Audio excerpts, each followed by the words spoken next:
Upset elections are a phenomenon in which the expected winner of an election does not win, and the person or party who is not expected to win does. In the course of our American democracy, we have had many upset elections, and if you are over the age of 24, you have lived through at least 2 of them.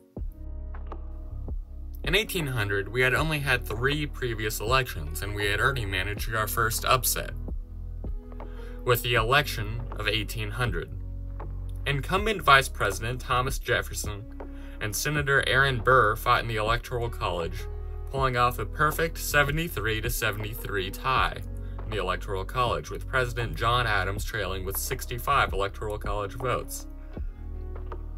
The decision went to the Federalist-controlled House of Representatives, where Jefferson was decided to be the winner, due in large part to popular Federalist Alexander Hamilton's violent opposition to Burr.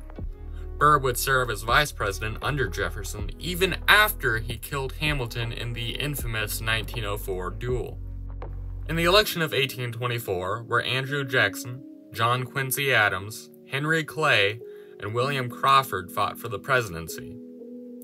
When the results of the election came out, there was no clear winner, with Jackson getting 99 electoral votes and over 40% of the popular vote. Adams got 84 votes and roughly 30% of the popular vote, both coming short of the 131 electoral votes needed to win. The other two, Clay and Crawford, both scored 37 and 41 electoral votes respectively, so it went to the House of Representatives. The choice was between Crawford, Jackson, or Adams. Clay was eliminated because of the 12th Amendment, which says, "The person having the greatest number of votes for president shall be president. If such number be a majority of the whole number of electors appointed, and if no person have such a majority, then from the persons having the highest numbers not exceeding 3 on the list of those voted for as president, the House of Representatives shall choose immediately by ballot the president." Each state, of which there were 24 at the time, was given 1 vote for president, meaning that the candidates only needed 13 votes to get a majority.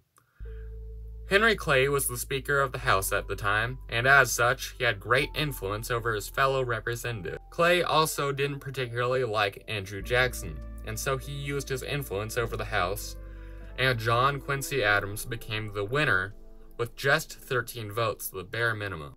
Clay's bias, coupled with the fact that with the new Adams administration, he had been appointed Secretary of State, led many to believe that Clay and Adams had made a, quote, corrupt bargain, though these theories were mostly unproven. Jackson went on to win the 1828 and 1832 elections, and Henry Clay went on to lose both of those. This was one of 5 elections in which the winner lost the popular vote to someone else. This election, in which the Republican Rutherford B. Hayes fought Samuel Tilden in the Electoral College, it marked the 5th since Abraham Lincoln's 1860 election to the presidency. Since then, there had been nearly 12 years of Republicans in the White House. The time seemed right for the Democratic candidate Samuel Tilden to win, and he did, at least in the popular vote with nearly 51%, while Hayes only got 48%. Hayes managed to pull just one more Electoral College vote, though, and had a state like Florida, which had 4 electoral votes at the time, gone to Tilden instead of Hayes, who won it by less than 1%, it would have been a Democratic victory. Republicans narrowly managed to win a number of southern states, even though Democrats were intimidating black voters out of participating in the election. The House had the opportunity to oppose Hayes' election. Losing even one state would cause him to lose the entire election. But the Democrats instead made a deal with Republicans that if the period of post-Civil War Reconstruction in the South would be put to an official end, they would let Hayes have his victory. Republicans would go on to win every election until Grover Cleveland's 1884 election, which ended a 24-year-long Republican streak in the White House.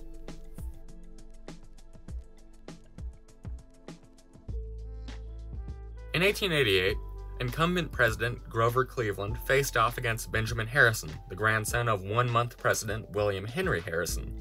Cleveland won the popular vote by nearly an entire percentage point, which, as Wikipedia notes, was only made possible by, quote, massive disenfranchisement and voter suppression of hundreds of black Republicans in the South, unquote. Cleveland was absolutely decimated in the Electoral College, though, getting only 168 votes to Harrison's 233. 4 years later, in 1892, Cleveland would beat Harrison and go back to the White House, becoming the only president so far to have served 2 non-consecutive terms.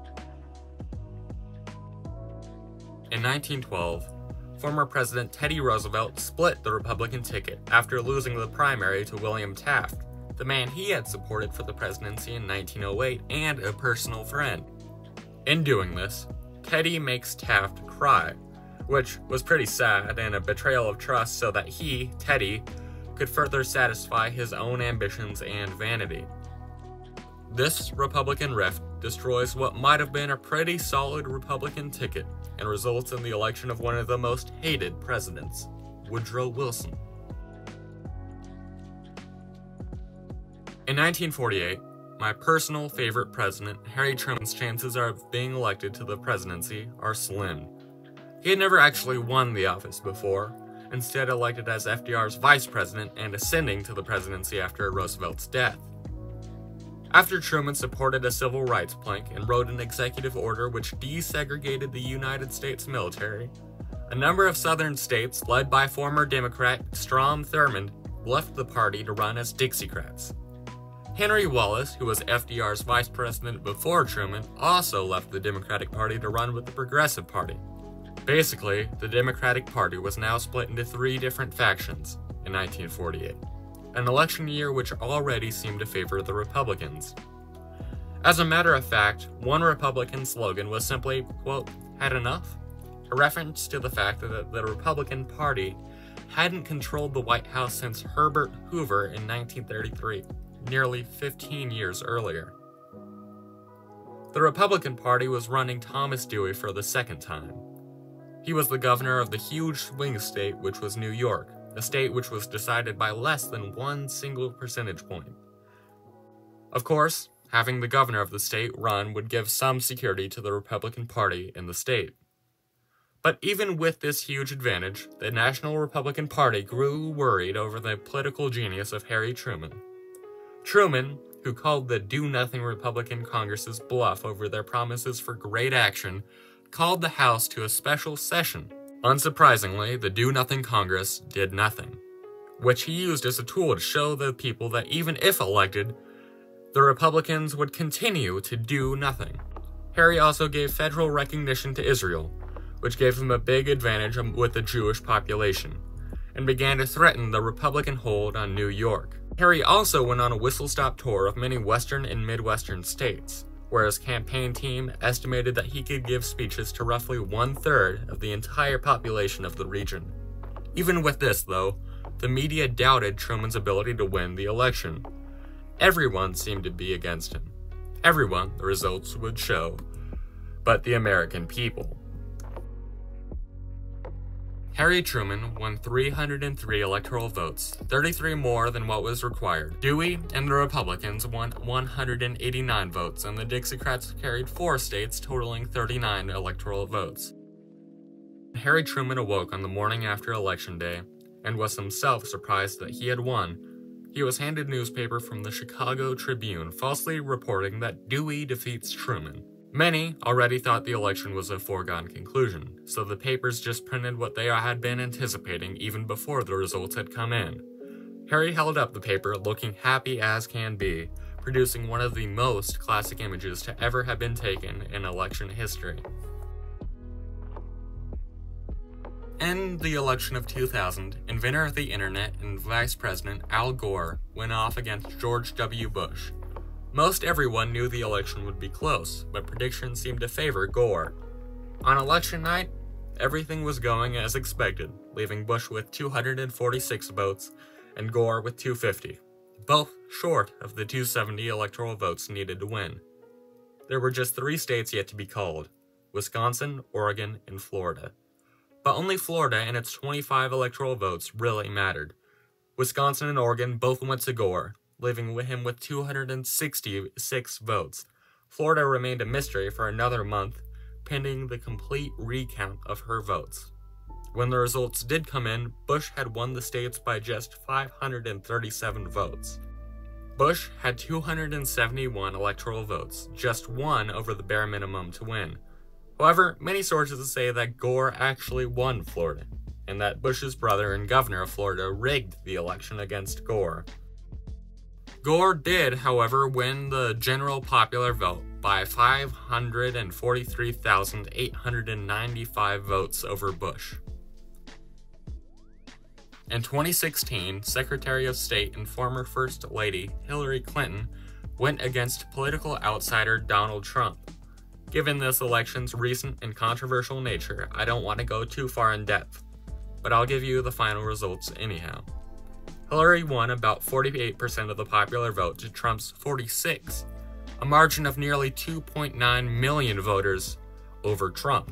However, the Electoral College gave her only 232 electoral votes to Trump's 306, making Trump the winner. Some honorable mentions are the elections of 1860, 1916, 1960, and 2020, though these elections weren't so much upsets as they were just very close. That concludes my list of presidential election upsets. I hope you enjoyed. Goodbye.